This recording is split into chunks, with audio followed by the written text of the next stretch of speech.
Mrs. Holness, Mr. Holness, Mr. Bartlett.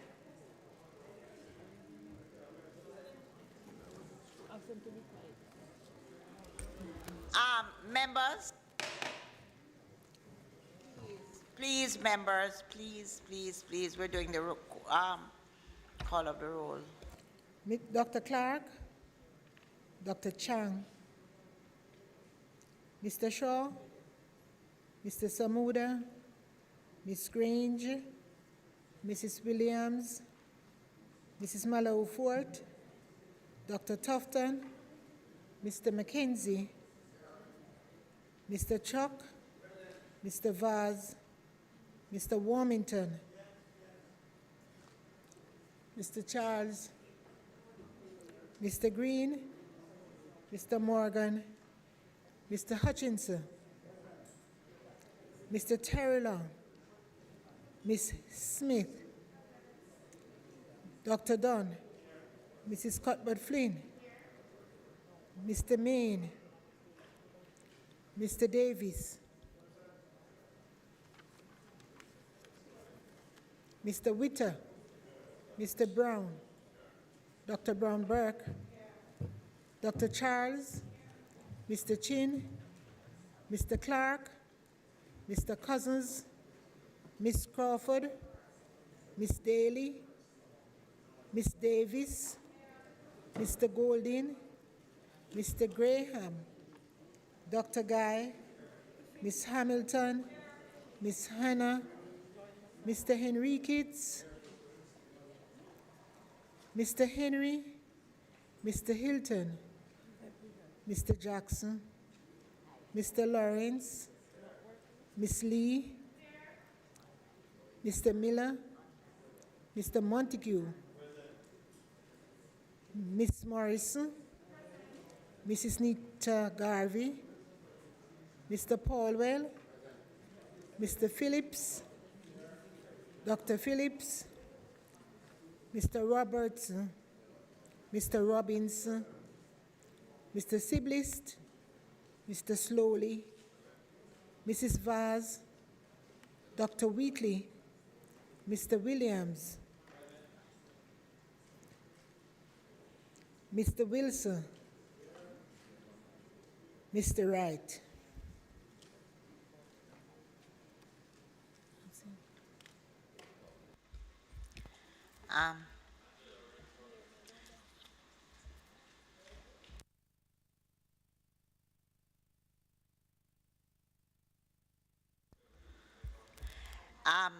Members, I just wish this afternoon to welcome all persons joining us here in presence and online. And I want to pay a special welcome this afternoon to Her Excellency, Mrs. Judith Slater, the British High Commissioner to Jamaica. She has truly become a friend of the Parliament and the people of Jamaica. It is with deep sadness this afternoon that the House of Representatives of Jamaica learned of the passing of Her Majesty Queen Elizabeth II on the 8th of September this month. For sure it is the people of Jamaica held Queen Elizabeth II in high regard. For us, the Queen was the embodiment of fortitude, dignity, and grace. Her Majesty demonstrated the importance of being diligent in duty and in service to all people. We will remember the Queen's lifelong support for the Commonwealth Parliamentary Association, of which this Parliament is a part. I extend heartfelt sympathy to the members of the royal family on the passing of one who has truly made such a significant contribution to the fabric of modern world history. The Honorable House of Representatives of Jamaica requests His Excellency, the Governor General, to convey to Buckingham Palace, on our behalf, our sincere expressions of deep sorrow at the passing of Her Majesty Queen Elizabeth II. Thank you, Madam Speaker. Today, as tributes are being paid, the Most Honorable Prime Minister, the Leader of the Opposition, the Leader of Opposition Business in the House, as well as the Minister responsible for legal reform, legal and constitutional reform, will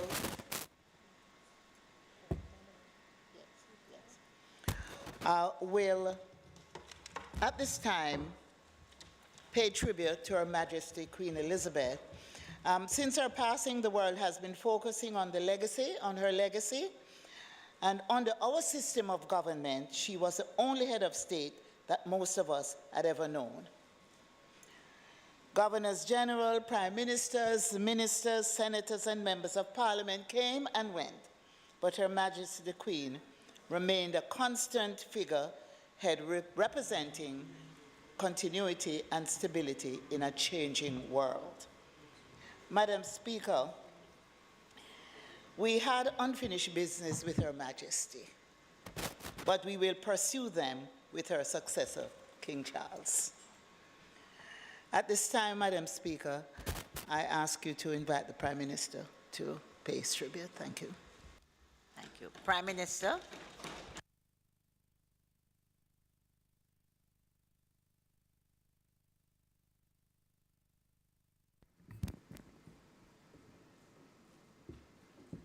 Thank you, Madam Speaker.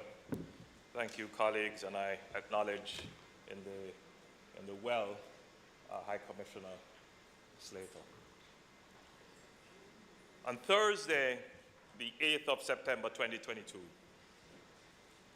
Her Majesty Queen Elizabeth II passed away at Balmoral Castle, Scotland. She celebrated her 96th birthday on the 21st of April 2022. Queen Elizabeth, who succeeded her father, King George VI, upon his death on the 6th of February 1952, reigned over the United Kingdom of Great Britain and Northern Ireland, the territories and realm countries of the Commonwealth for 70 years and 214 days, the longest reign of any British monarch, and indeed one of the longest reigning monarchs in history.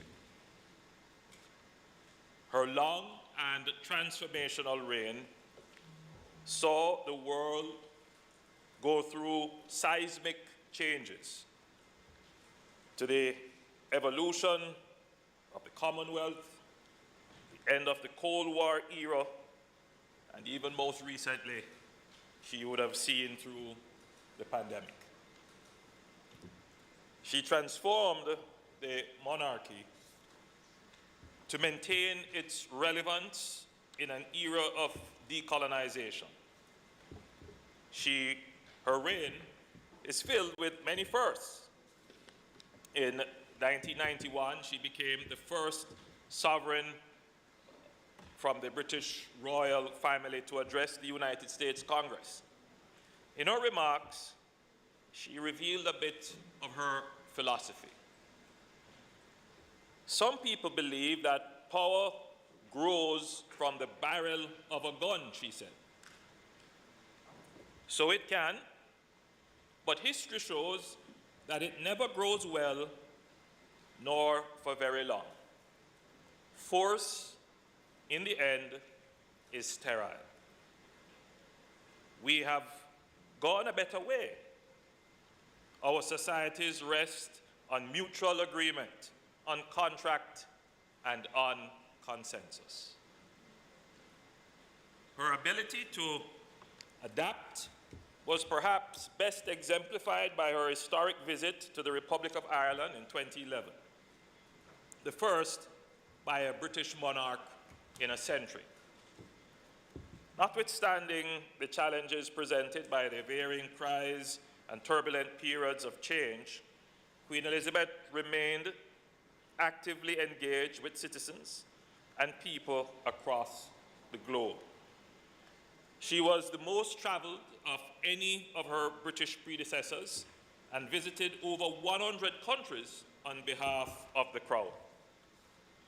She endeared herself the world over, irrespective of nationality, not only for her support and patronage of countless charities and programs, but also as a symbol of the dignity of the British throne.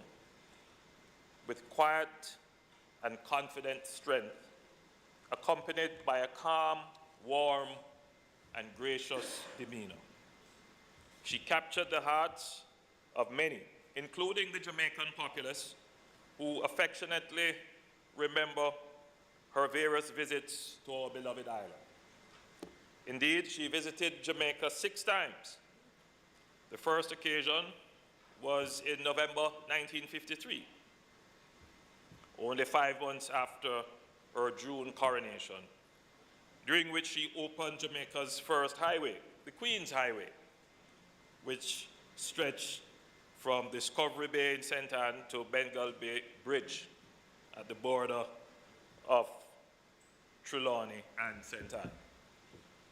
She visited once each subsequent decade, in 1996, 1975, 1983, 1994, and 2002. Queen Elizabeth knighted all 6 of our Governor Generals and our first 2 Prime Ministers, as well as several other notable Jamaicans. Madam Speaker, I was present in this very chamber as a newly elected Member of Parliament then, when Her Majesty addressed the joint sitting of the Parliament during her last visit in 2002, the year of her Golden Jubilee and the year of Jamaica's 40th anniversary of independence. On that occasion, her address provided context for the relationship between Jamaica and the British monarchy, but importantly, offered insight into the many challenges facing Jamaica, reinforcing the value of democratic ideals and the rule of law. On the occasions when I had the privilege of meeting Her Majesty, I found her to be warm and engaging, with an expressed fondness for Jamaica. It was therefore a unique and humble honor to have introduced her last year prior to her virtual address to the heads of government at the 26th meeting of the Conference of Parties to the United Nations Framework Convention on Climate Change, which was held in Glasgow, which we commonly call COP26. Queen Elizabeth will be long remembered for her constant and unparalleled dedication to the British monarchy and unswerving commitment and service to the Commonwealth and all territories. As she declared on her 21st birthday, on the 21st of April 1947, nearly 4 years before she would become queen, she would devote her whole life to the service of all. She lived out this commitment with grace, effortless charm, and poise, while guarding the splendor, pageantry, and majesty of the institution of the monarchy. Her Majesty has undoubtedly written her epitaph in official as well as popular memory, as an inspiration for a life of service, for her loyalty to family and subjects, and for her endearing charisma and modesty through it all. May this example of service, dedication, and commitment continue to inspire us all. Madam Speaker, we are saddened by the loss of Her Majesty, and will always remember her shining example. Hers was a remarkable tenure and an unmatched record of service and leadership. She was a compass of certainty, truth, respect, and compassion. Her passing marks the end of an era for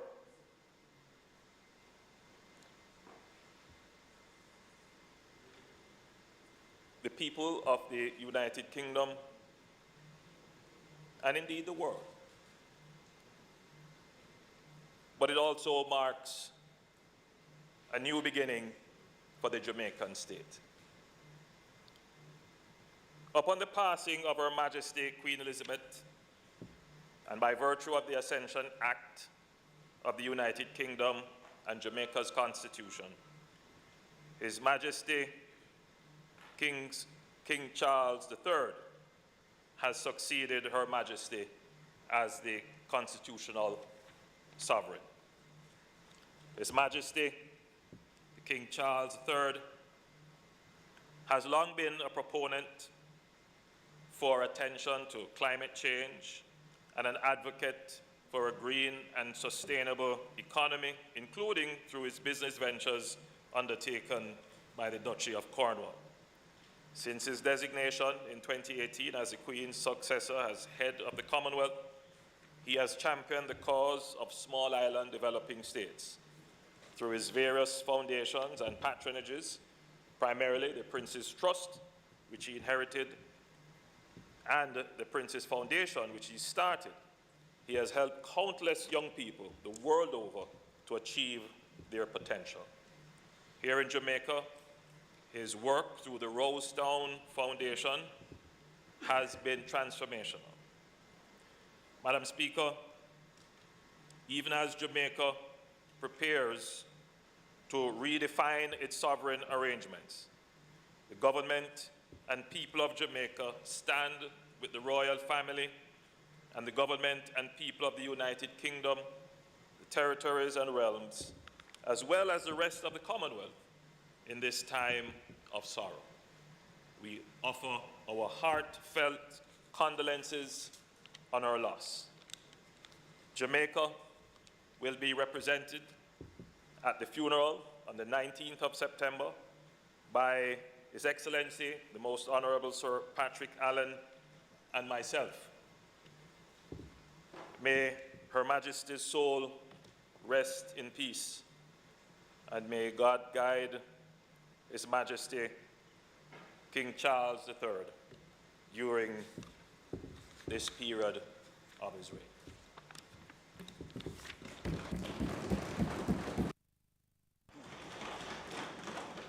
Madam Speaker, the Leader of the Opposition will be arriving shortly to pay his own tribute. And he has apologized for his late arrival, but that is beyond his control. But, Madam Speaker, if I could briefly, on behalf of the opposition, and we do have other members who will be paying tribute, to mark Her Majesty's passing with tremendous sympathy from our side to, indeed, the family of Her late Majesty, and indeed peoples across the world who have been associated with the British monarchy for these many years. I, Madam Speaker, have had some relationship with the family because my mother told me that even though I was conceived in East Kingston and Port Royal, that my actual birth was timed so that I could be born at the Princess Margaret Hospital in St. Thomas. That hospital was duly opened by Princess Margaret in 1955. And yes, I gather it was the best hospital in Jamaica at the time. So from those days, I start to inquire into the family. And you know, in spite of all that can be said, I think it is arguably one of the institutions that the world has to study to understand its longevity, the fact that Her Majesty, in her time, has distinguished herself as somebody with tremendous humility, calmness, and friendliness. I've had the opportunity of meeting her on a number of occasions, not only when she visited Jamaica, but I have been associated with the Commonwealth Parliamentary Association, for example, and she has been very keen on the work of the CPA and, of course, the Commonwealth. In fact, I remember meeting her one-on-one on Commonwealth Day in about 2006 in London. And I was very impressed that she would have taken the time to come and interface with so many members of us who were visiting at the time. And even this year, when the Commonwealth was celebrating her, what jubilee was it? Her Platinum Jubilee. There was a service this year when 3 of us who were attending the CPA conference, we actually went to Westminster Abbey for service that was scheduled to last for 1 hour. It lasted 1 hour promptly, but we were really impressed by the tributes that were outpouring, even though she was unable to be present. And for so many reasons, I want to record my sympathies and those of the opposition at this time as we mourn her passing. May it please you, Madam Speaker.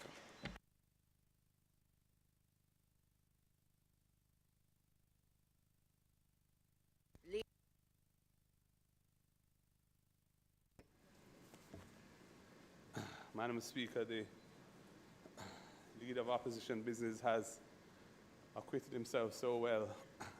Anything I say will be merely surplusage, but just to say that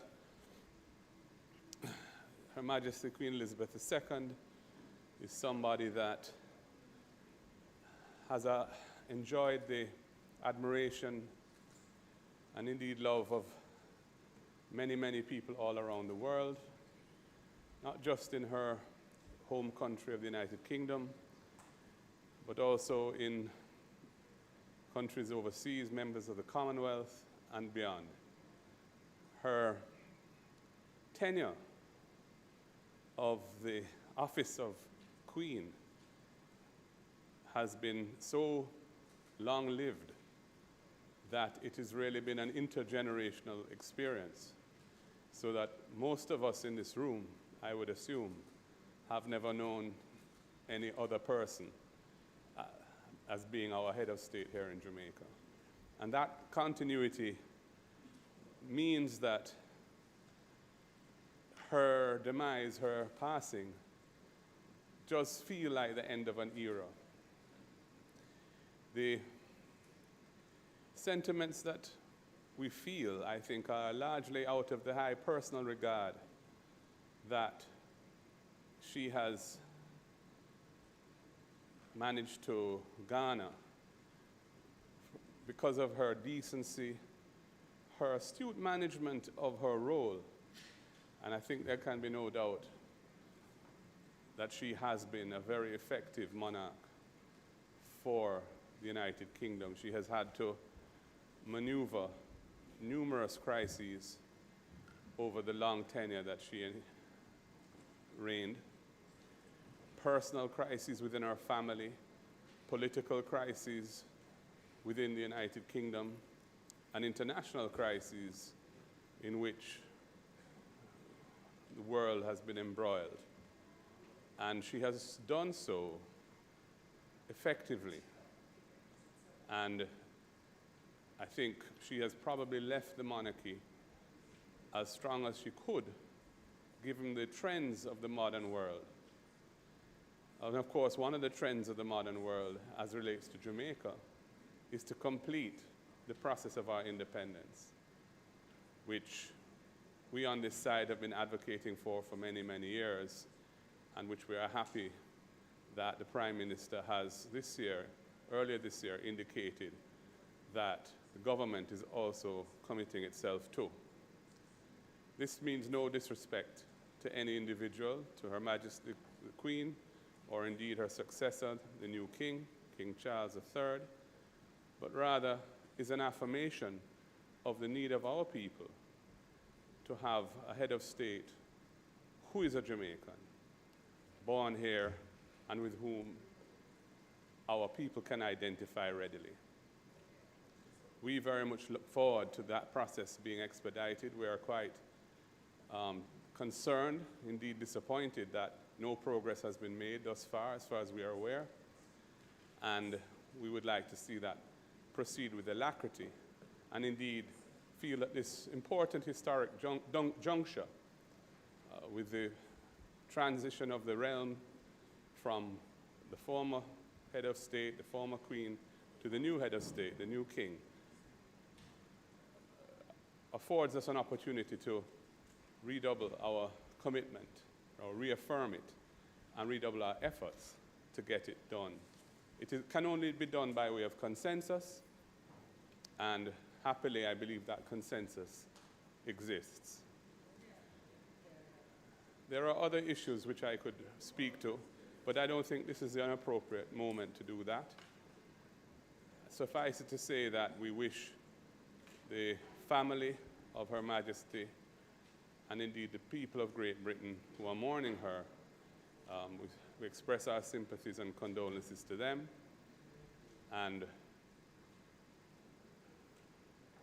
salute her memory as somebody who was an international figure, which generally speaking attracted the admiration of many, many people around the world. Thank you, Madam Speaker.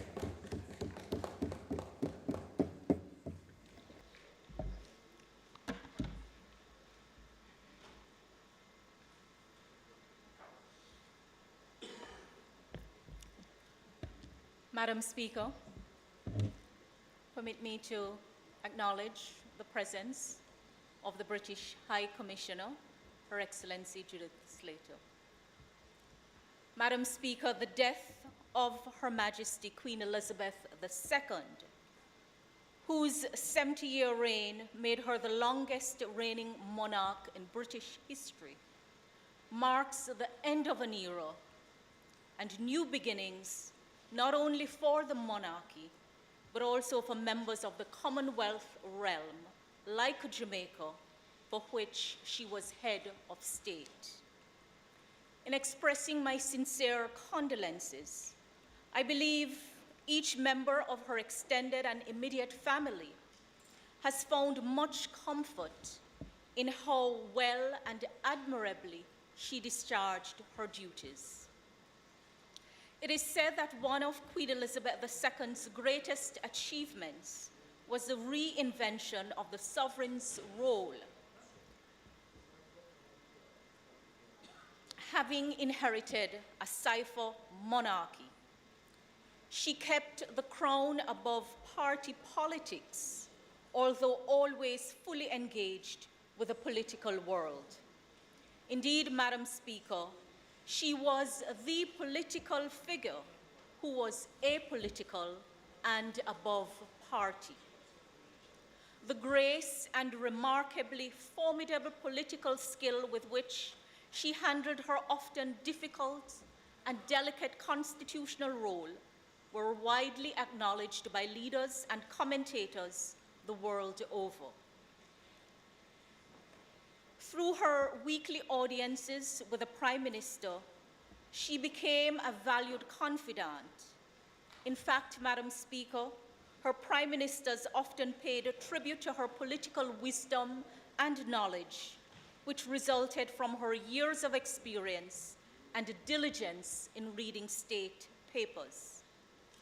Harold Wilson remarked that to attend the weekly audience unprepared was like being caught at school not having done your homework.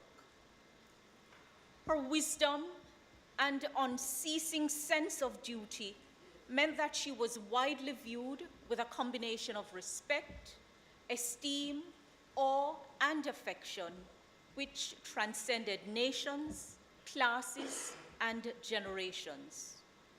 Only very occasionally and briefly did the Queen allow her own political views to surface. For example, in 2014, her carefully worded appeal to Scots to think carefully about their vote in the independence referendum was widely and clearly rightly interpreted as an intervention on behalf of the Union. Madam Speaker, it is said that Republican critics of the monarchy had long given up demanding its immediate abolition. They accepted that the Queen's personal popularity rendered their aim impracticable while she was still alive. The founding fathers of independent Jamaica had such respect for Her Majesty Queen Elizabeth II that they made it very difficult for us to change our form of government from a constitutional monarchy. Even though we have now commenced our process to make the change, Madam Speaker, until the people of Jamaica say so, we acknowledge His Majesty King Charles III as head of state. It is my fervent hope that the new beginning will bring a proper reconciliation with the colonial past. The Queen is dead, Madam Speaker. Long live the King.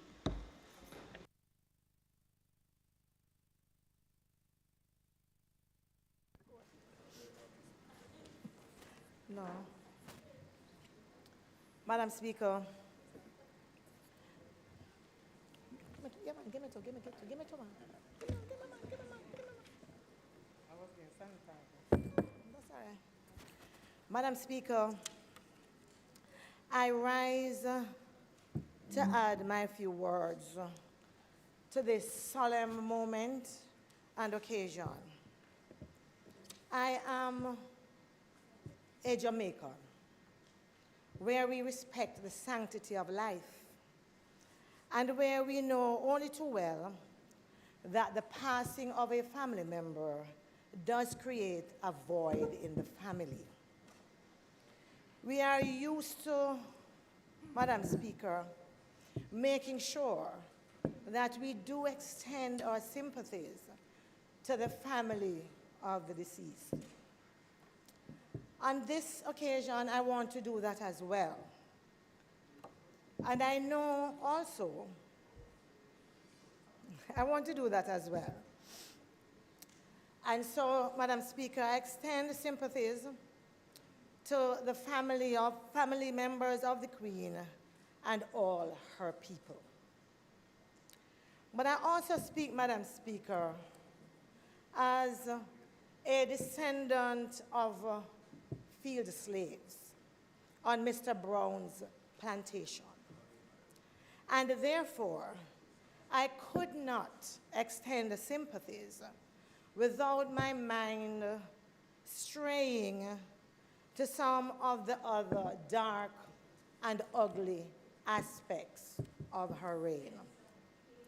I have no intention, Madam Speaker, to go into the details, but as an individual who, by virtue of the color of my skin and where I come from, I live a reality that has been determined by our colonial past. I stand right here representing some individuals who have the same cultural heritage that I do, and I will not for 1 second be silenced or be quietened, because I happen to be in the House of Parliament. After all, this is the people's house. This is a house, all the people's house. Some might want to speak of the one, but I would like to speak of the many. And that is the reason why I stand, Madam Speaker. I am duty-bound while I'm extending sympathies to also place on record that the outstanding issues of reparatory justice and being a full, independent, and sovereign country must be something that we do not leave behind. And others have said that, and I'm pleased to hear them say that. Madam Speaker, I would have expected that protocol and being polite would have required a period of mourning. I'm surprised, though, that in Jamaica we are actually mourning longer than even Britain. Suffice it to say, Madam Speaker, as I take my seat, Madam Speaker, I am proud as that great-great-granddaughter of a field slave on Mr. Brown's plantation to have the opportunity to place on record the feelings at this time of my families, my friends, and others who still have outstanding business and who cannot rest until those things have been taken care of. Thank you.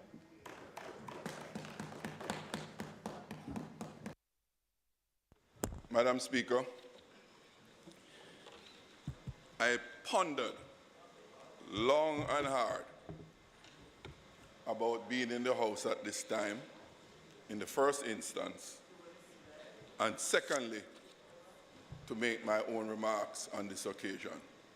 But I feel compelled to do that. I feel compelled.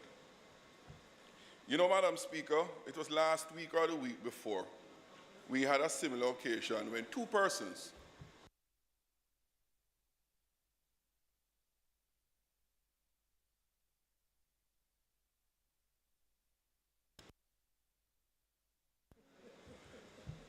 just recently we had the occasion to pay tribute to two individuals who served this parliament and this country. The former member, Dr. Marco Brown, and Mr. Edley Deans, former clerk of this House. And we did so clearly in our minds, reflecting on the contributions that those two individuals have made to this parliament and to the country. We could recognize, we could relate. I remember even when Dr. Brown's tributes were being given, many, including myself, never served with him. But we could appreciate what he did during his tenure. I could for Mr. Deans. I struggled in my mind on this occasion for what those contributions have been to our parliament and to our people. You know, Madam Speaker, there are some very uncomfortable truths that we don't like to talk about. But they are truths nonetheless. And if we close our eyes and ears to them, they don't go away. And if we do that, quite frankly, Madam Speaker, we become hypocrites. Speaker of the convenient things. And so I was delighted to hear my colleague from Southwest St. Andrew made those remarks. Madam Speaker, 70 years of the Queen's reign. 60 of those was during our independence, and 10 was during our colonial past. That is a matter of fact. What has happened during that period by the state, presided over by the governments of the time, is a fact, not an opinion. It's a fact. We can't pretend as if it never happened and try to sweep it under the carpet because it's convenient so to do, and it's not so pleasant. Madam Speaker, remnants of those remain up to today. Remnants of those remain up to today that we can't deny. I have come to appreciate the best way to deal with an unfortunate past is to face it, acknowledge it, and at the very least, if you sincerely believe it's wrong, to make a humble apology for that wrong. That's the very least. I do it every day. Every wrong that I do, that I might have done, and in reflection I realize it shouldn't have done, I apologize to those who have been affected. Well, it depends on what offend you. So, Madam Speaker, this is what I'm talking about. These things of which I raise are not so nice. Yes, you can say anything you want to say. All right, guys. That's what I'm talking about. All right, hello. So, Madam Speaker, like my colleague from Southwest St. Andrew, I believe, yeah man, plenty of them around still. Madam Speaker, I heard the Prime Minister spoke, and I heard my leader of opposition business spoke. And he said he spoke of all of us. I could not sit here and let the record reflect that I concur with those. I don't. And that's my sincere position. And I just want to register it. I, like my colleague from Southwest St. Andrew, speak for others outside of here who elected us too.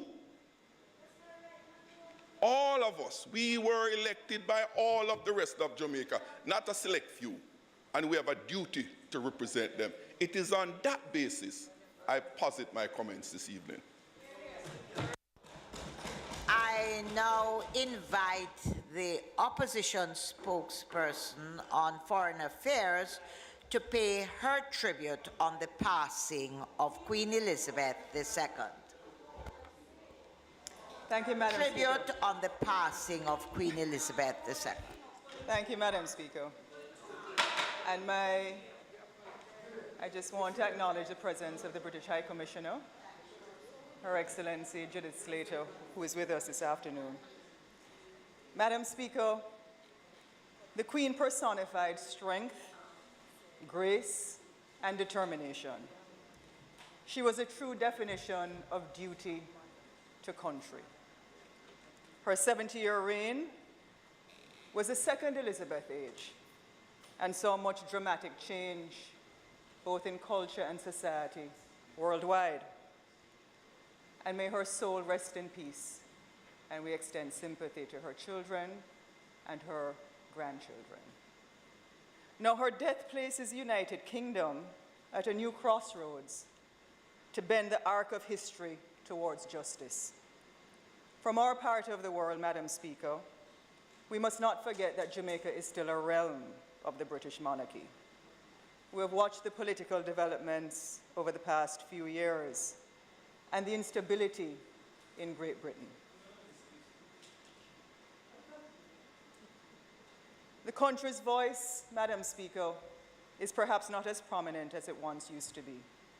And perhaps now with the death of the Queen, it has a unique opportunity to redefine its role in its face of its history moving forward. One issue comes to mind as a member of Parliament in a former British colony. And we're all aware, Madam Speaker, each and every one of us in here, of the evils of slavery, which are still alive and present. So is a question of the wealth gained by the United Kingdom, including the monarchy from its empire. Indeed, Commonwealth nations around the world are united in our differences in the belief in the importance of reparative justice. We would like to see Britain perhaps face up to the legacy of some of its participation in this reality, and to acknowledge its history and the consequences thereof, and begin to take some concrete steps to rectify it. As the world watches keenly King Charles and the new Prime Minister Truss take the reins of the country, they have a unique opportunity to courageously redefine Britain's image into action, not with what we call in Jamaica a bag of mouth, with outdated platitudes intended to make people momentarily feel nice, but with real action. Madam Speaker, time moves faster today, much quicker than it did in 1953, when Queen Elizabeth ascended the throne. Leaders like the King and Prime Minister Truss must urgently recognize that Britain's approach to its past has been and continues to be misaligned with current expectations of their former colonies. It is time to correct their historical wrongs by resetting its political, economic, and social systems for future generations. If not, we in Jamaica will only watch that country walk alone backward into the future with its leaders' eyes closed. As we mourn the passing of Queen Elizabeth II, may her soul rest in peace and light perpetual shine upon her. Thank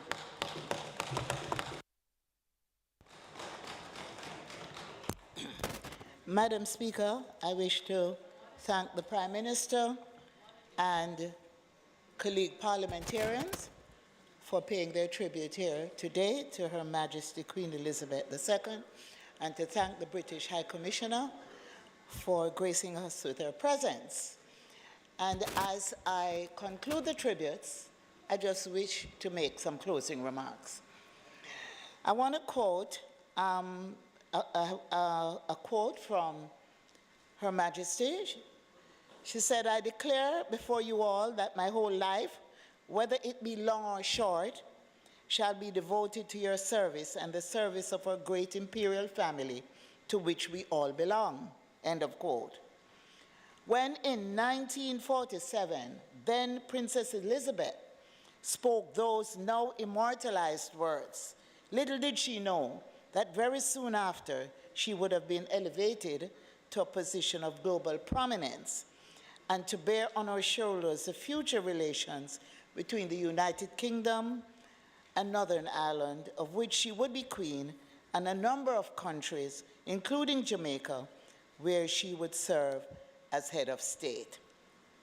Her Majesty conducted the affairs of state with alacrity and a recognition of the diversity of the people she would lead.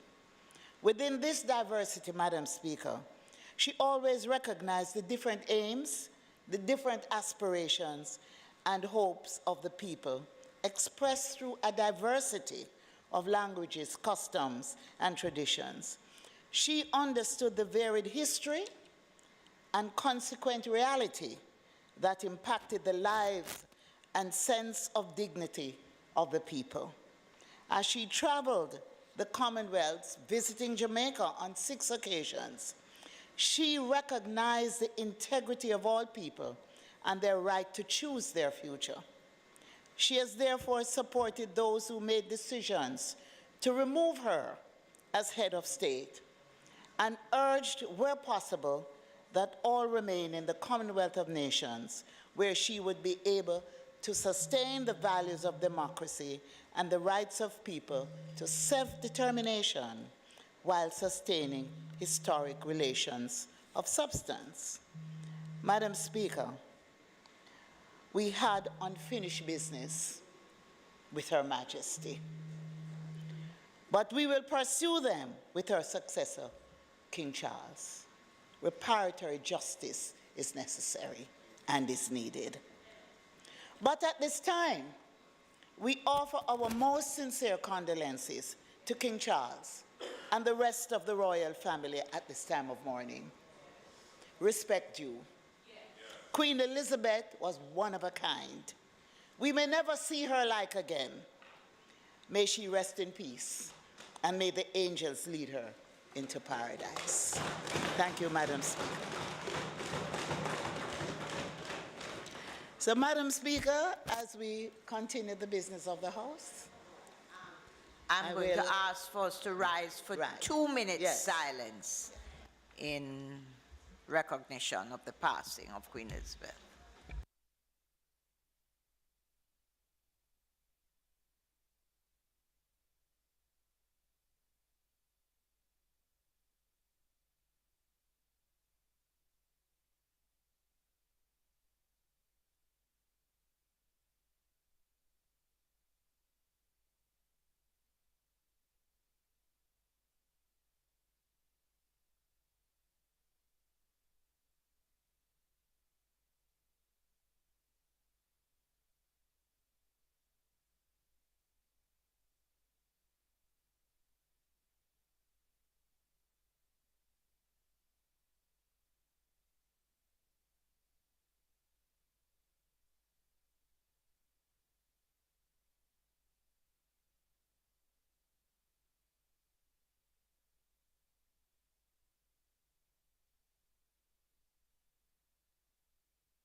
Rest in peace, and light perpetual ever shine upon her.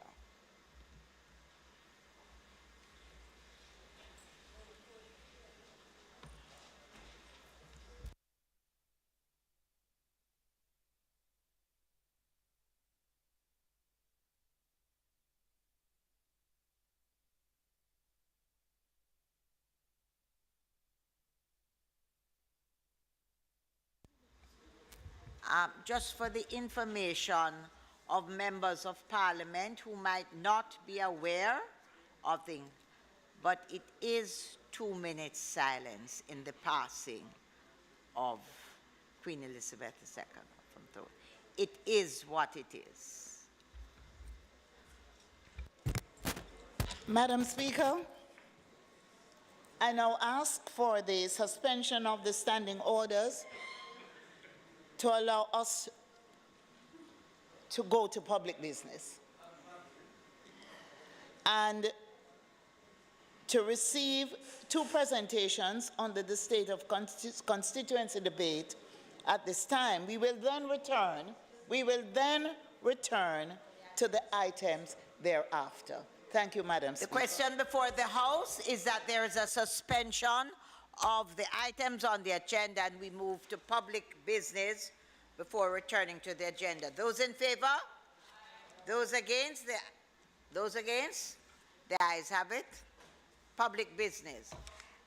And at this time, I now call on... Madam Speaker? Yes. So, the state of the constituency debate. Today, the presentations will be made by Mr. Morland Wilson, Member of Parliament, Westmoreland Western. Will open the debate, and he will be followed by the Honorable William Hutchinson, J.C. Hutchinson, CD MP, St. Elizabeth Northwestern. Thank you, Madam Speaker.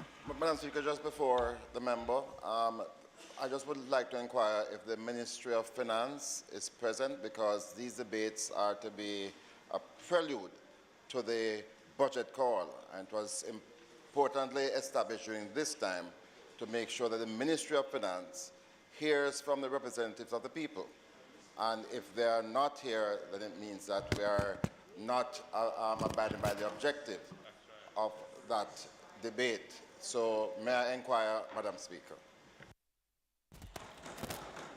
Madam Speaker, at this time, with the advanced technology that exists, we know that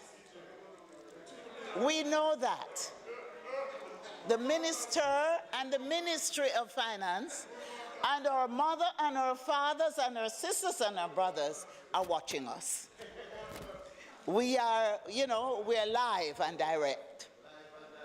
How about that?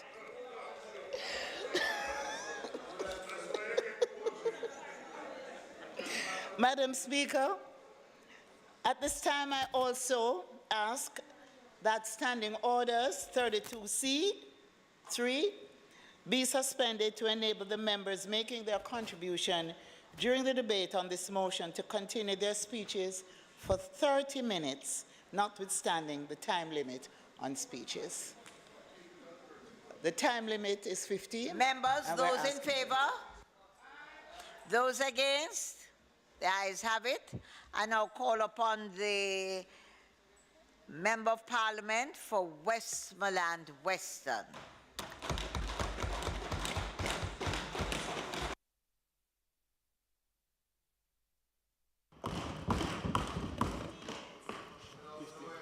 Yes, thank you. Yes. Thank you, Madam Speaker. Would you permit me to speak from a seat that is not my own? All right, thank you. Madam Speaker, today is a big day. It's a very big day. I moved my first motion just last week, and I'm opening the debates for the very first time. So, wish me luck.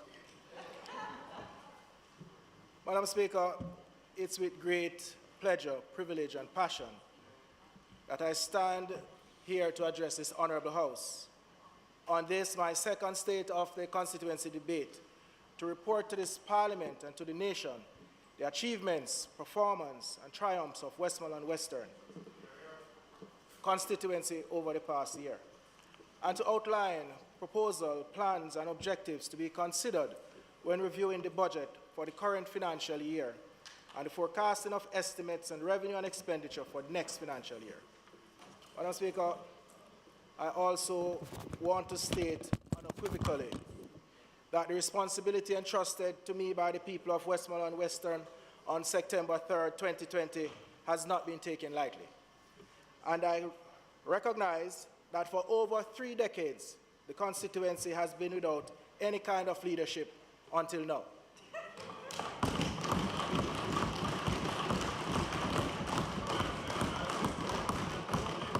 Madam Speaker, I wish to acknowledge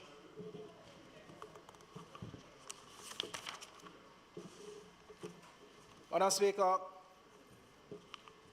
our Prime Minister, the Most Honorable Andrew Holness, must be commended for his visionary leadership, strong economic policies, and his command of our country's affairs, especially during those difficult times globally. I would like to thank him and the Jamaica Labour Party caucus for the opportunity to represent the people of Westmoreland Western. I appreciate their continued faith in me. Madam Speaker, the year 2021-2022 has been a year of recovery. We have faced many challenges, but with God's help, we are recovering stronger and together. I want to thank Almighty God for his guidance on this journey of life, liberty, and leadership, for his continued guidance and protection as we face these challenges, both known and unknown. To my family and friends and well-wishers, I say a big thank you for your unwavering support.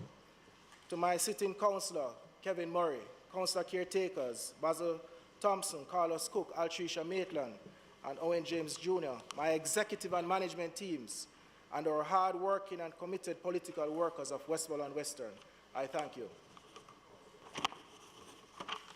Madam Speaker, I also wish to acknowledge our partners and their contribution and continued commitment to the development of Jamaica, the Negril Chamber of Commerce, Rotary Club, the Jamaica Hotel and Tourist Association, our churches, schools, and civic group.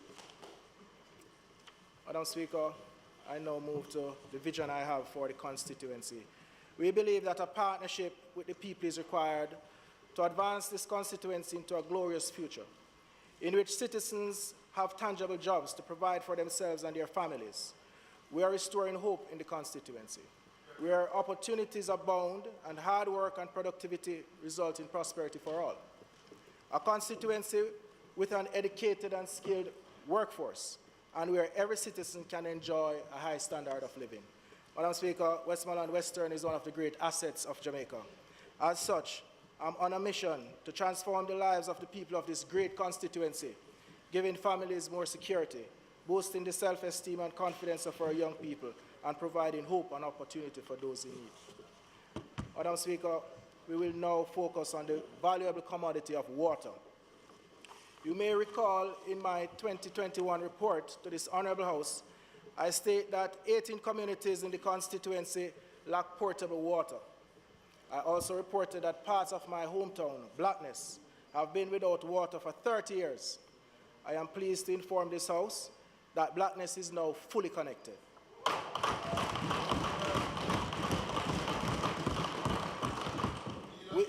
Which means that all sections of Blackness have water.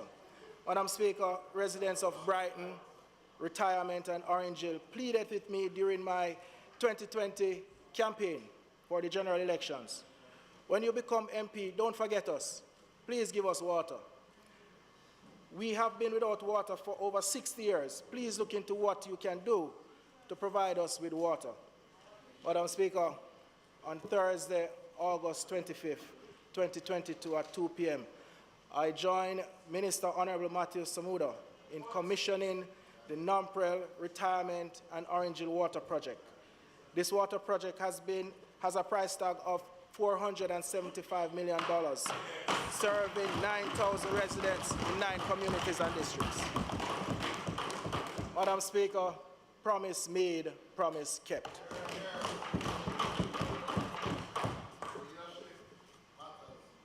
Madam Speaker, this water system not only reflects my commitment to the people of Westmoreland Western, but also the government's commitment to the people of Jamaica in ensuring every Jamaican have access to portable and reliable water.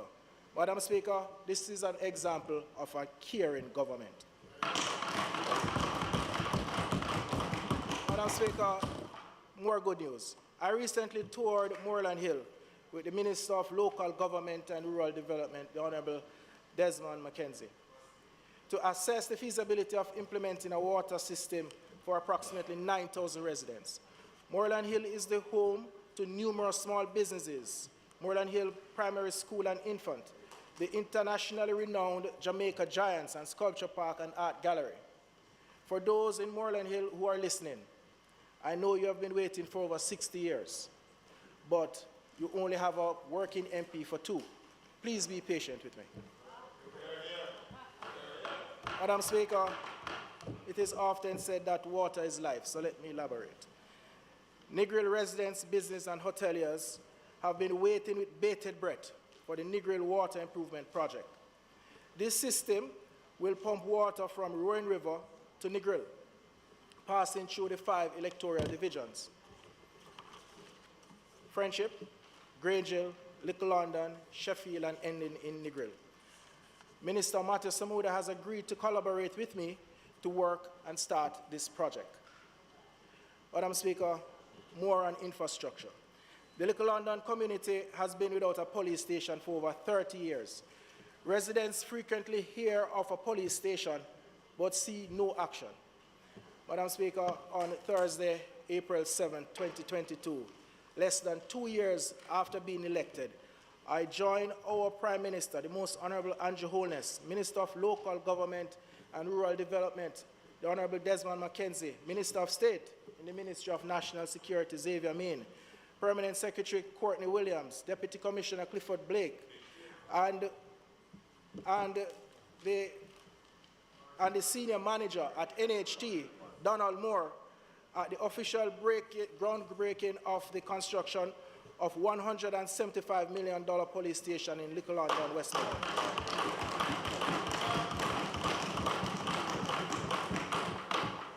Madam Speaker, the station is being built in collaboration with the National Housing Trust, NHT, as part of the Minister of National Security project, Rebuild, Overhaul, and Construct ROC initiative, which aims to make police stations across the island more modern and welcoming to citizens. Madam Speaker, this is a caring government. At no point in the history of this nation have we had this level of investment in national security by our government. Madam Speaker, let me continue on more infrastructure projects. The Grange Hill Primary School is one of the few schools left on the shift system. With the support of the Jamaica Social Investment Fund, we are now constructing an 8-classroom block at the Grange Hill Primary School under the Caribbean Development Bank's Basic Needs Trust Fund Cycle 9. Madam Speaker, we were told that the new block will be ready for the start of school January 2023. And it's just in time for the Grange Hill Primary School, who is celebrating its 100th year in 2024. Madam Speaker, another infrastructure project. For over 30 years, residents, businesses, and hoteliers have advocated for a fresh fruits and vegetable market in Negril. In fact, I met with several members of the Negril Chamber of Commerce, including Daniel Grizzle, who is passionate about the market's development. The Minister of Local Government and Rural Development, Desmond McKenzie, set aside funds for the market's construction dating back to 2016, but no action was taken. Madam Speaker, since being elected, much effort has been put into restarting discussion and starting construction. I'm pleased to inform this Honourable House that after many years of delays, preparation work for the Negril market has finally begun. I also want to acknowledge Mr. Daniel Grizzle and the Negril Chamber of Commerce, who voluntarily paid for the soil test, which forms part of the requirement for approvals. This measure. Madam Speaker, let's talk about roads. I am here today with a very heavy heart. Westmoreland Western road conditions are deplorable. My constituents are outraged, with several protests have taken place along the toll gate to Grange Hill to Glasgow, and toll gate to Locust Street roads.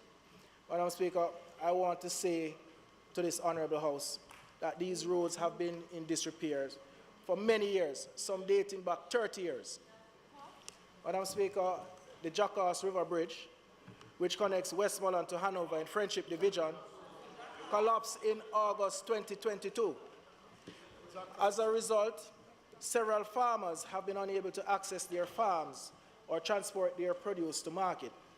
Madam Speaker, I would like to inform this Honourable House and my constituents that funds have been allocated to repair the toll gate to Grange Hill and Grange Hill to Glasgow roadways.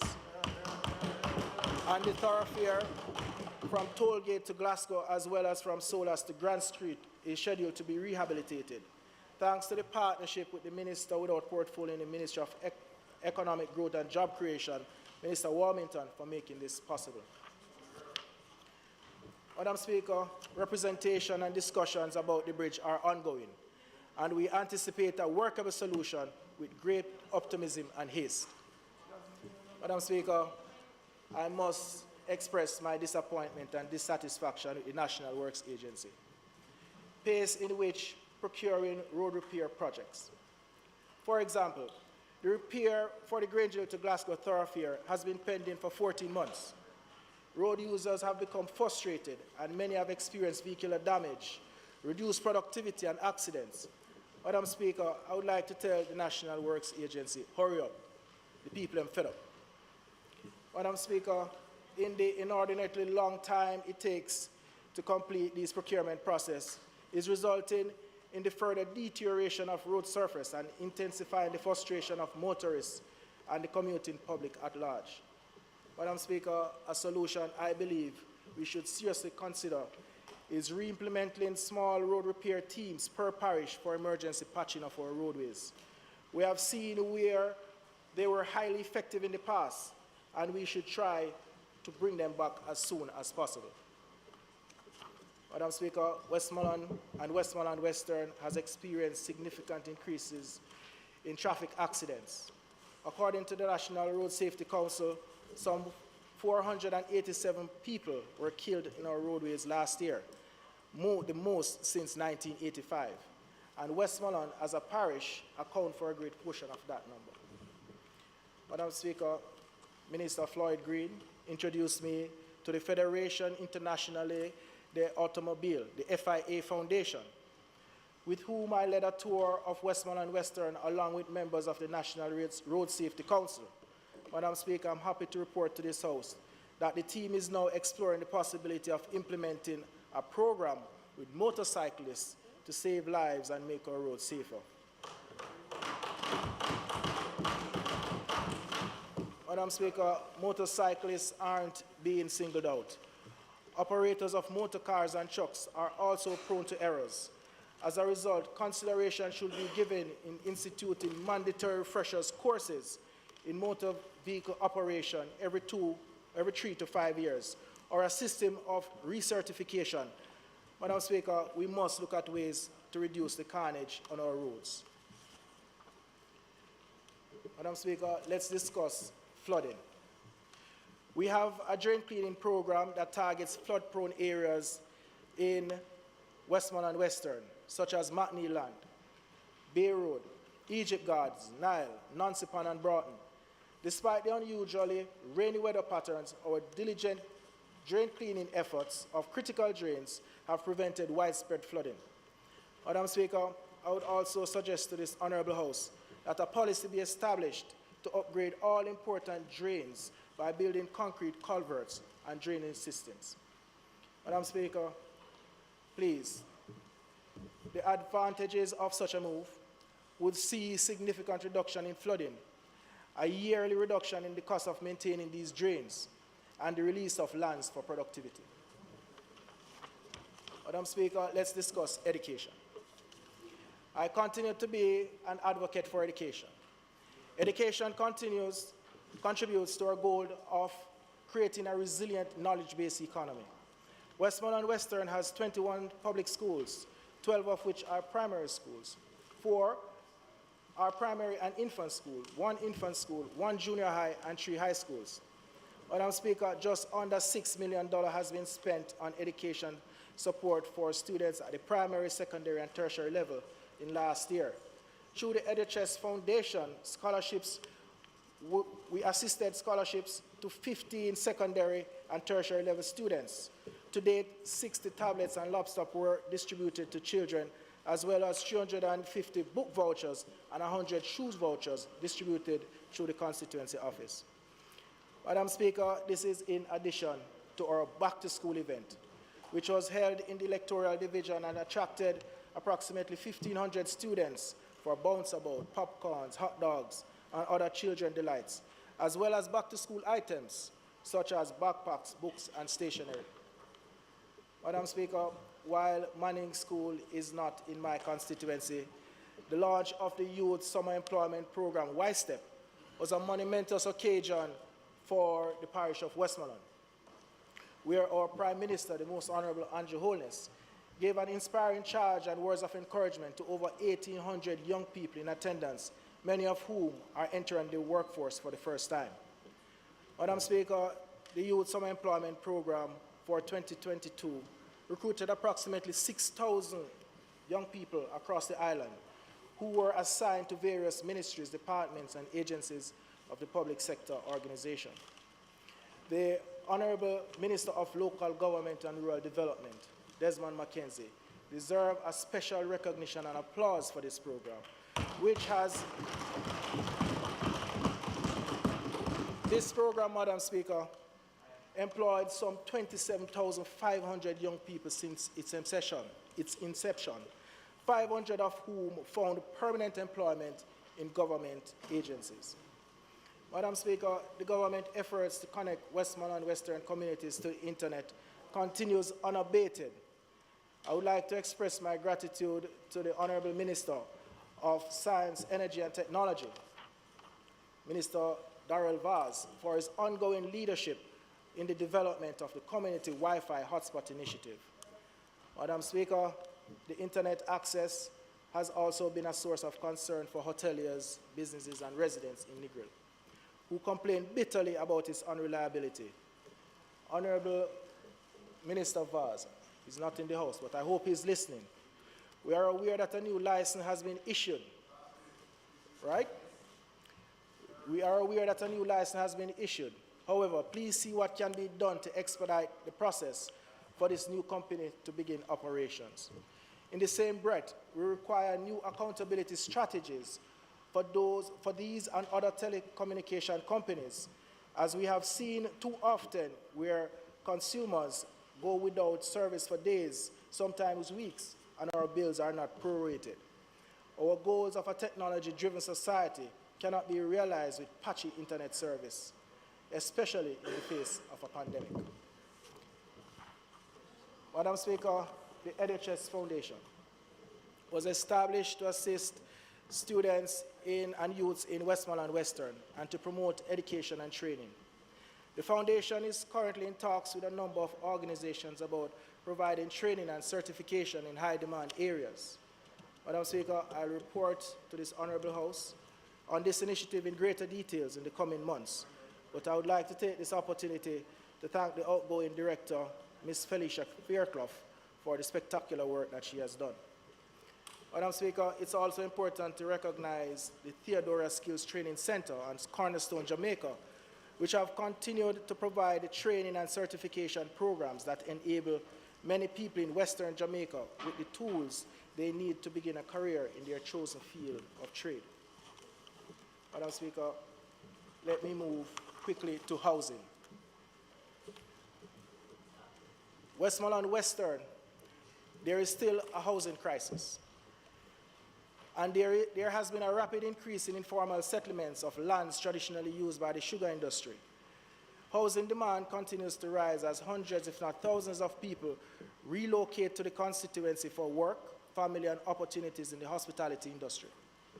Madam Speaker, the consequence of the constituency lingering housing crisis were on full display in one of the most widely publicized disputes which occurred in a community called Little Bay.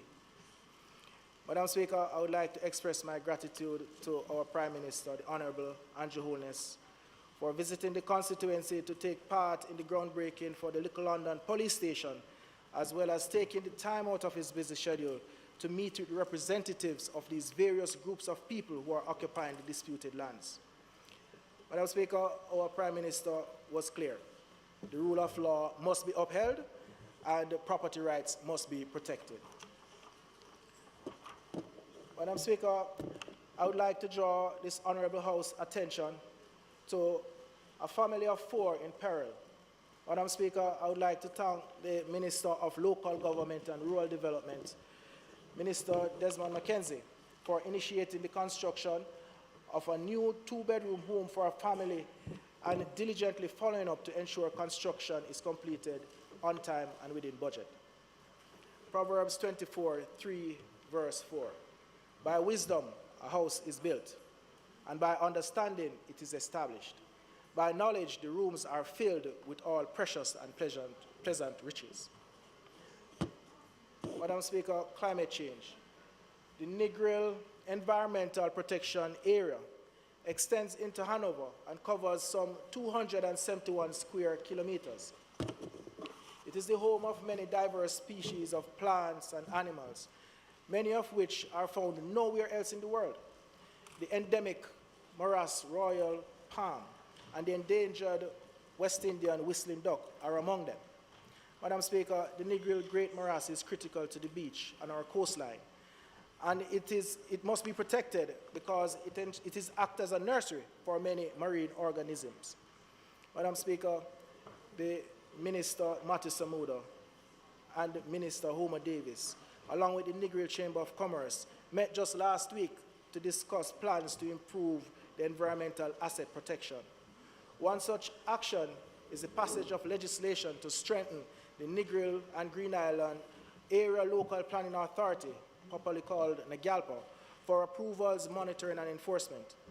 Madam Speaker, our discussion also includes the IWECA project, which aims to strengthen the management of the Negril EPA in order to ensure long-term sustainability of the wetland biological resources and to support the government of Jamaica law for sustainable management of land, water, and ecosystem. Madam Speaker, I will now speak a little on sports.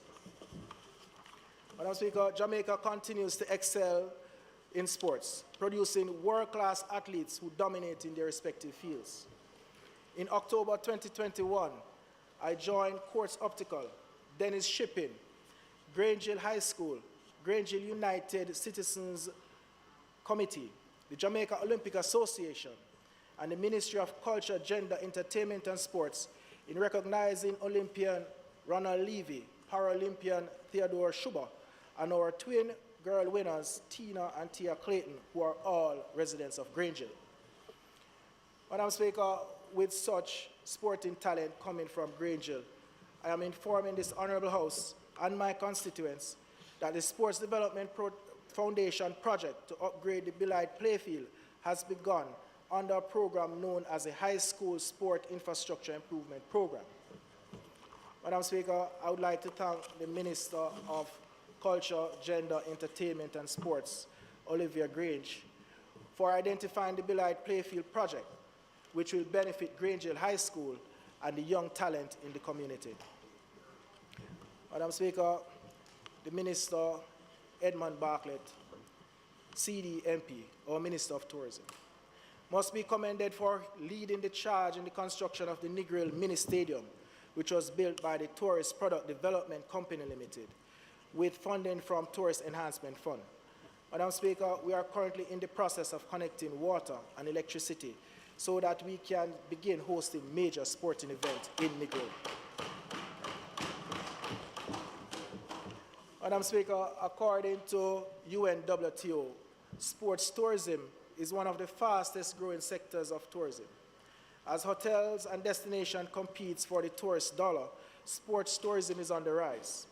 Negril is poised to capture a significant share of the global market with the Negril Golf Club, the Negril Tactical Shooting Range, and Jamwest Motorsport and Adventure Park, all playing important roles in promoting Negril as a destination.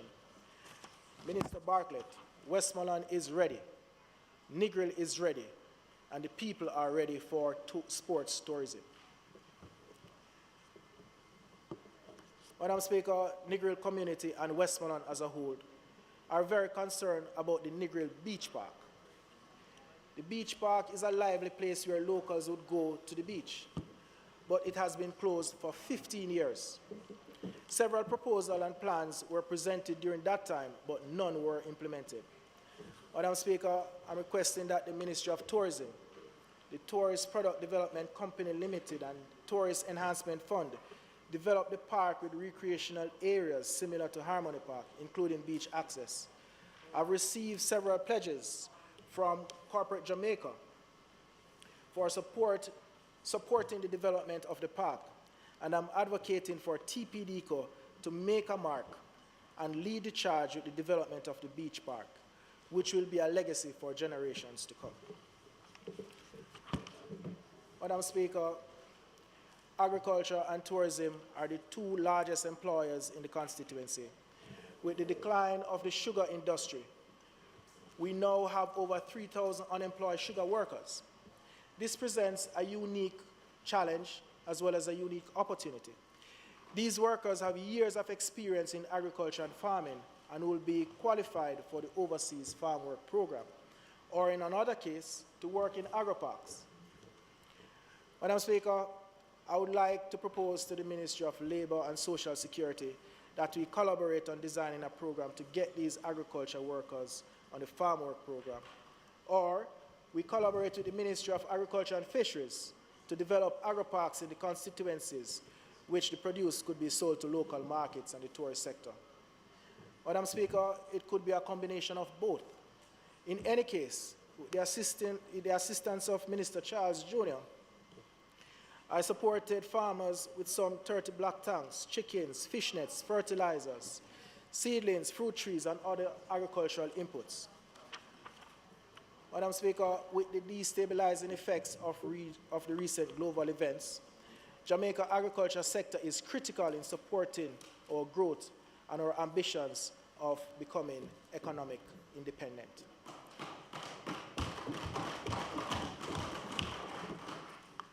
Madam Speaker, the resort town of Negril is rapidly expanding.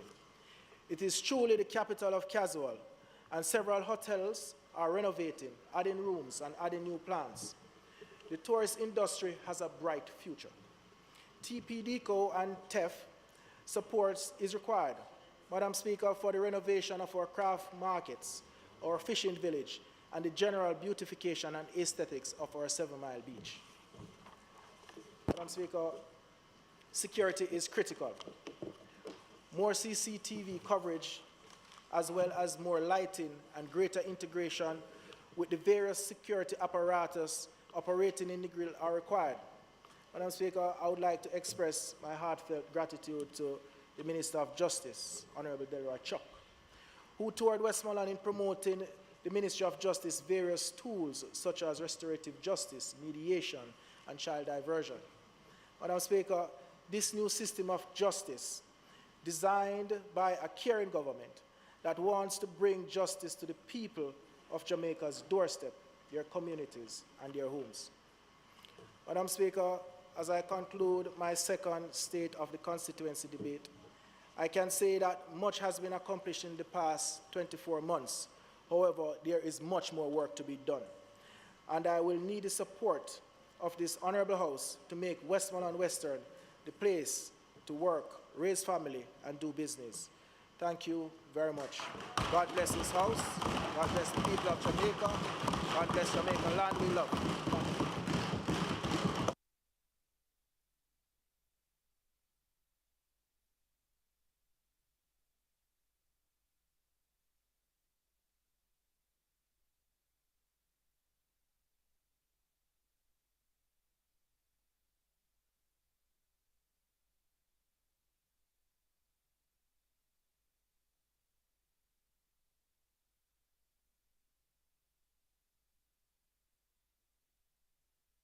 Thank you.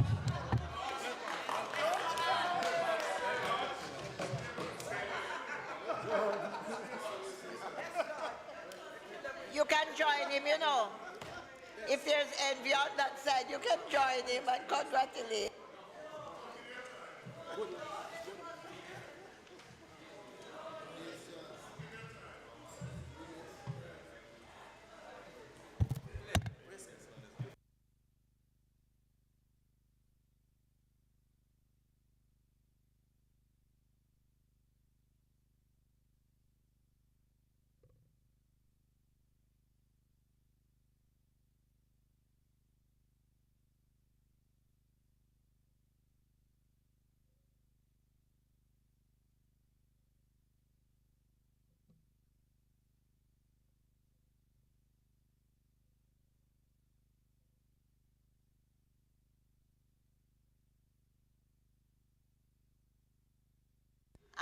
The member from St. Elizabeth, North Western.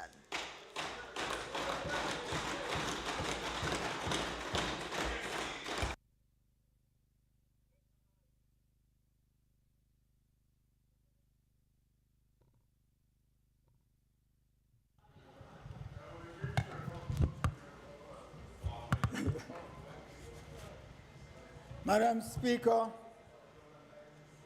I thank the good Lord for continuing to favor me with health and strength to continue the work for the constituents of Northwest St. Elizabeth. Hear, hear. I applaud the most Honorable Prime Minister for his vision and his structured approach in guiding our nation. I thank my minister at the Ministry of Transport and Mining, the Honorable Audley Shaw, for his continuous support. We have been traveling many miles together. I thank the Permanent Secretary and the entire team in the ministry for their continued support and dedication. Madam Speaker, I stand today not to complain and bemoan, that which Northwest St. Elizabeth lacks as a constituency, but to celebrate our progress towards our goal of prosperity for all. We are determined to overcome the challenges ahead and to make this 2022-23 budget debate one of the best for the constituency. Madam Speaker, the executive of Northwest St. Elizabeth has decided that this year we will adopt the mantra, Northwest St. Elizabeth, growing through technology. A number of projects to uplift and empower youth, women and children in schools have been ongoing, and a number will commence soon. Madam Speaker, the long-awaited new market water supply system is expected to be commissioned by February 2023. Once functional, the system will provide pipe water to residents in 10 districts in the new market division. In the Lacobia division, a water line will be coming from Magati to a lift pump at Newton, which will be able to supply water to the district of Coca and surrounding areas. The Maybole solar water system has suffered many setbacks over the years, as it was slated to have been completed in 2021, but was plagued with land acquisition issues. However, work is progressing, and the residents of Maybole and Ginger Hill will be getting water by the end of 2022. Madam Speaker, Northwest St. Elizabeth is one of the rural areas that does not have a signage of road names. We have started a project to erect signs throughout the constituency, and by the end of this month, 94 roads will have signs displayed. Madam Speaker, the Tafari Lions Football Club, one of the leading football clubs in the parish, presently uses the Lacobia Community Center as their home ground. However, there are no stands to accommodate their supporters. We are therefore constructing spectator stands on the compound, which should be completed by the end of November 2022. There's also another well-known football team, Color Red. Their home ground is the Holland Playfield, which is without a community center. There's no changing room for the players of the team. Again, by the end of November, we hope to have the construction of the changing rooms completed. Madam Speaker, roughly 90% of the constituents of Northwest St. Elizabeth are either directly or indirectly dependent on agriculture for their economic survival. We continue to engage them from an early age to demonstrate the great economic benefits from agriculture. We are in the process of providing all the primary and high schools with agricultural inputs in order to maintain and expand their school gardens. So far, 6 schools have been provided with fencing material to protect the agricultural plots. The Lacobia High School has recently been presented with a small tractor. 6 schools, 3 high schools and 3 primary schools were gifted with 1 aquaponics system each. The other 18 schools in the constituency will all receive aquaponics systems by the end of November 2022. And I thank the Minister, Minister Charles, for coming to launch this aquaponic system in schools. The aquaponic systems is one in which the waste of farmed tilapia fish is used to supply nutrients to the plants. Both fish and vegetables will be used in the preparation of breakfast for the children in the schools. This will also teach the children at an early age that there is great economic benefit in agriculture. The Jamaica 4-H clubs have agreed to provide aquaponics training and technical assistance to interested farmers and at least one teacher from each school in the constituency. Madam Speaker, we have already started the process of having fruit puree process to ensure that we are able to provide our school children with healthy natural juices for the breakfast program in all the schools, making sure there's no sugary drinks and bag juice. Madam Speaker, we have identified 120 acres of Holland, of lands on the Holland property to be used as Aki orchard to supply Holland Bamboo Limited, a subsidiary of Spur Tree Spice, with Aki for export. Madam Speaker, our farmers in the constituency are preparing to embark on a major project that is growing castor bean. The Jamaica Bauxite Institute is in the process of establishing a castor bean project aimed at using mined-out bauxite lands to plant castor bean and intercrop with cash crops. The beans will be processed to extract castor oil, which is a billion-dollar industry.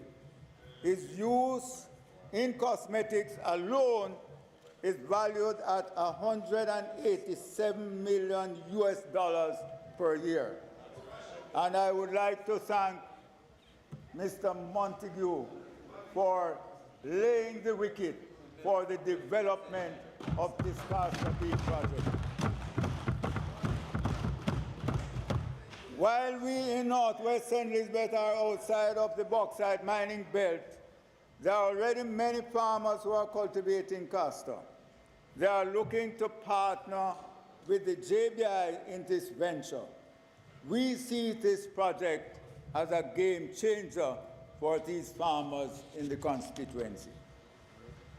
Madam Speaker, the topography of much of the constituency is hilly terrain, and our RADA extension officers are having difficulty accessing some of these areas in order to effectively capture agricultural data. These issues are even more pronounced when there is a natural disaster and farmers lose their crops and livestock. The officers are usually required to provide a report on the damages in 3 days.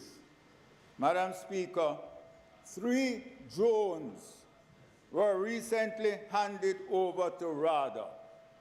1 each was presented to the 3 extension officers who service the hilly terrain of the constituency. These drones are capable of taking photos of crops being cultivated and assess the acreages with a greater degree of accuracy. In times of disaster, the drones will be able to identify with greater accuracy crop damage and animal loss, and will give the extension officer a more accurate and comprehensive report in a shorter time. Madam Speaker, it is no secret that the production data currently provided by RADA is more of a guesstimate than a credible estimate of the true level of agricultural production in the constituency. Madam Speaker, the use of these drones can also assist in curtailing the incidences of predial larceny. Madam Speaker, It is with a deep sense of concern that the constituency of Northwest St. Elizabeth have been experiencing an increase in incidents of criminal activities. One such incident took place in the New Market community recently, where a police vehicle was attacked by gunmen who escaped in the bushes in the surrounding area. With the assistance of the citizens in the area, the men were caught a day after and handed over to the police. It was voiced at the time that if the police had access to the use of drone technology, they would have been able to apprehend the perpetrators quicker. Responding to the suggestion, I intend to provide one drone each to the 2 police stations in Northwest St. Elizabeth, namely the Magotty Police Station and the New Market Police Station, once permission to accept same is granted. Moving forward with technology. The drones are already purchased. Leadership. Madam Speaker, I did not intend to speak on this aspect. That is technology, the chip. Moving forward. That is what I've been always advocating, and you know it. True.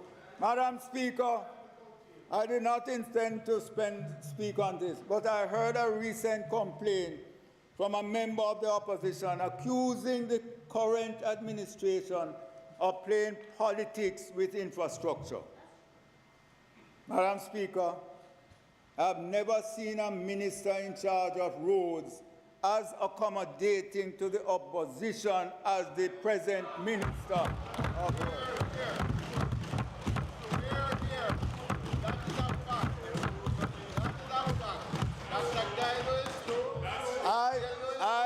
I have seen him giving roads to opposition members of parliament.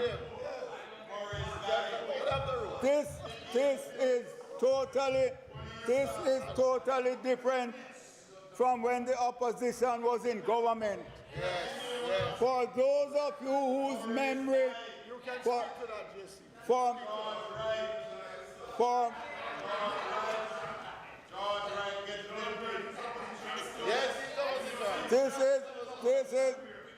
this is totally different from when the opposition was in government. For those of you whose memory might need a little refreshing, the people of Northwest St. Elizabeth were victimized by partisan politics for 15 long years by then the PNP government. And I read this here: no road from Northwest St. Bess. Hutchinson cries victimization. This is on Gleaner, Thursday, October 8th, 2015. And it says, Dr. Omar Davis, the country's works minister, has indicated that it would take actually $618 million to rehabilitate 4 major roads in the constituency, which is represented by J.C. Hutchinson. Madam Speaker, it so happens that the other constituencies in the parish was being given all the roads, and yet for 15 years, can any of you imagine if you have your constituency and you don't get roads for 2 years, what would happen? Much less 15 years. Madam Speaker, Madam Speaker, to God be the glory. Northwest is out of the clutches. Since 2016, under this administration, the 4 major roads that were mentioned, number 1, Magotty to Arcadia, has been asphalted. Eldersley to Redgate, 50% already fixed, and another section started. Springfield to Pisgah has been carpeted. Most of you remember the middle quarters to New Market Road, where they planted banana tree in the middle of the road till it started to sprout. Was the first road that we got repaired under this administration.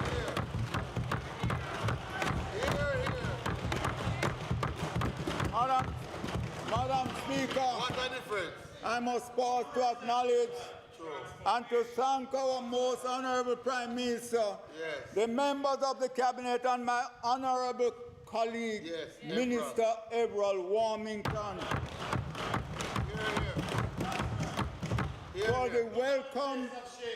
for the welcome financial support being given to maintain, repair, and rehabilitate the road network throughout the constituency.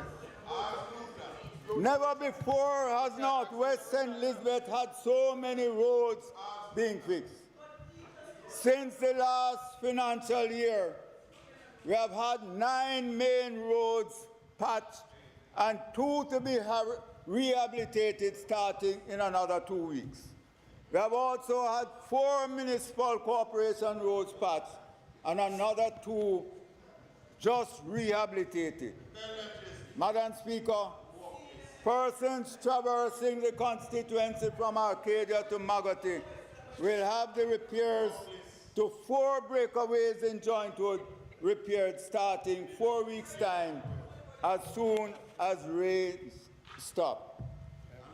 Madam Speaker, we in Northwest St. Bess take agriculture as our main form of livelihood very seriously.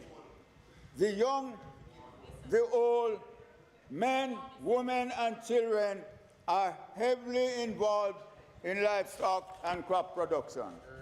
We have seen growing interest and appreciation of the economic viability of agriculture. One of our constituents' promising farmers is a young lady who is a member of the Holland Village Youth Group. Miss Kadisha Allen was recently awarded the Prime Minister's Youth Award for Agriculture and Agro-Processing. She's also this year's recipient of the Most Outstanding Young Farmers Award from the Agriculturist newspaper. Ms. Allen is currently one of 42 young farmers cultivating a variety of crops on the Holland property. Of that number, 32 are women, and they are now asking for more land in order to expand their agricultural production. Madam Speaker, a total of $5.4 million has been spent so far in assisting students going back to school. Of this amount, 1.2 has been spent on scholarship and bursaries to students. Madam Speaker, as time does not allow me to delve into other projects and programs in the constituency, I would just like to start looking ahead. Extensive work is currently being done to rehabilitate and reestablish bamboo plants in our world-renowned and most pictured and picturesque natural attraction, the Holland Bamboo Avenue. The emission of fumes from vehicles plying the route is one of the main causes for the destruction of some of the bamboo. I am requesting that an overhead bypass road be constructed starting at the entrance of Bamboo Avenue from the Lacovia end and extending across the Holland property to end a little beyond middle quarters. This would mean greater economic activity for the local and parish if the heritage site is developed and fully functional as a tourist attraction. Madam Speaker, adjacent to the scientific Holland Bamboo Avenue is a 2,400-acre property which is below sea level and has 3 springs with water flowing from them non-stop. This water has to be pumped off the property and into the Black River and was costing Campari, who operated the property, between $800,000 and $1 million per month for electricity, just to pump the water off the property. Yet, with all of this water, the property with its 122 farmers remain unirrigated, even though several requests have been made to the National Irrigation Commission to lay pipes and build out irrigation system. Now it is being said that the water from the Black River adjacent to the property will be pumped to South St. Elizabeth to irrigate lands there, yet Holland, with the most fertile lands in the parish, is being ignored. Madam Speaker, I am requesting that a feasibility study be done to explore the possibility of harnessing electricity from the water that is currently being pumped from the Holland property into the Black River. I'm also requesting the construction of a solar farm on the said property to provide solar power to operate the pumps and therefore offset the dependency on the JPS. Madam Speaker, I am requesting that the 20 acres of the Middlesex land that was transferred from the National Land Agency to the Ministry of Housing for the Middlesex squatter settlement be developed and sold to the 54 families that now occupy the land. Most of these families are living in very deplorable condition, and so we are asking for it to be treated as a priority. Madam Speaker, with the rainfall experienced since April of this year, many of our municipal corporation roads are now in a deplorable condition. And so I am requesting a substantial allocation be given to each constituency, each rural constituency for the rehabilitation and repairs of these roads.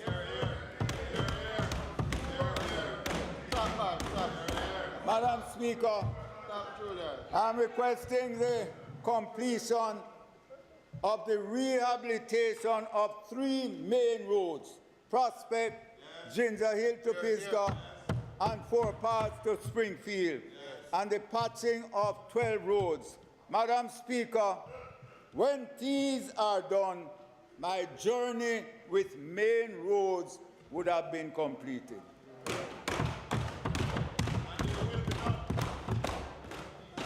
Madam Speaker, in closing, on this my 25th sectorial deliberately,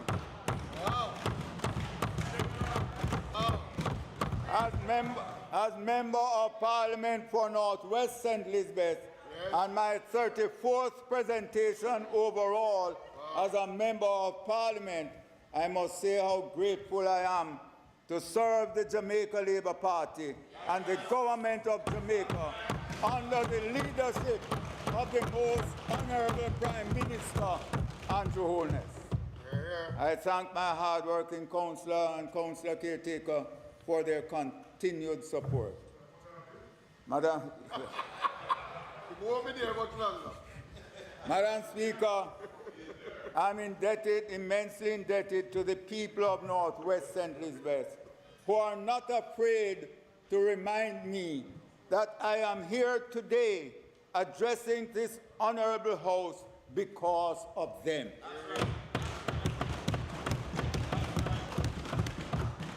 I say, Madam Speaker, despite the noise, the distractions, and the detractors, good things are happening in Northwest St. Elizabeth, as it is throughout the entire Jamaica. Our Prime Minister and this administration have been working for the upliftment and development of the people of Northwest St. Elizabeth and the entire Jamaica, and I thank them once again for their support. I say to those in Northwest St. Elizabeth, prosperity is not a dream. We will continue to work for you and with you to make it a reality. Northwest St. Elizabeth and Jamaica may not be where we want to be, but thank God, under the Prime Minister, we are moving closer to prosperity. Thank you, God, for keeping us. Let us continue to work together as a team to build this nation.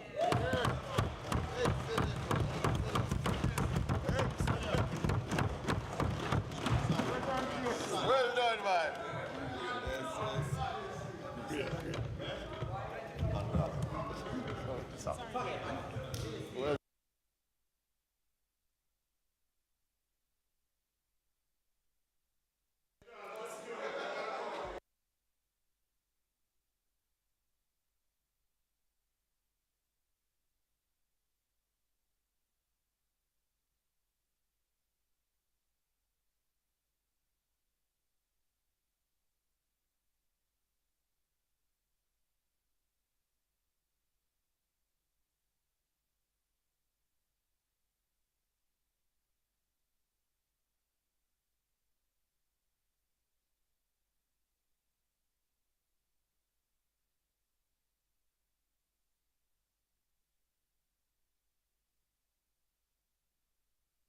Madam Speaker.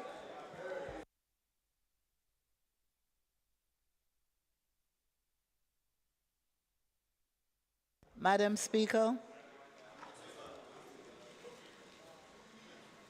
Madam Speaker, I now ask that the debate be suspended. Members of the House, the question before you is that the debate be now suspended. Those in favor? Those against? The ayes have it. The debate is suspended. Thank you, Madam Speaker. Madam Speaker, I now ask for the recommittal of items, starting with statements by ministers. Members, the question before is that we return. We have the recommittal of items on the agenda, beginning with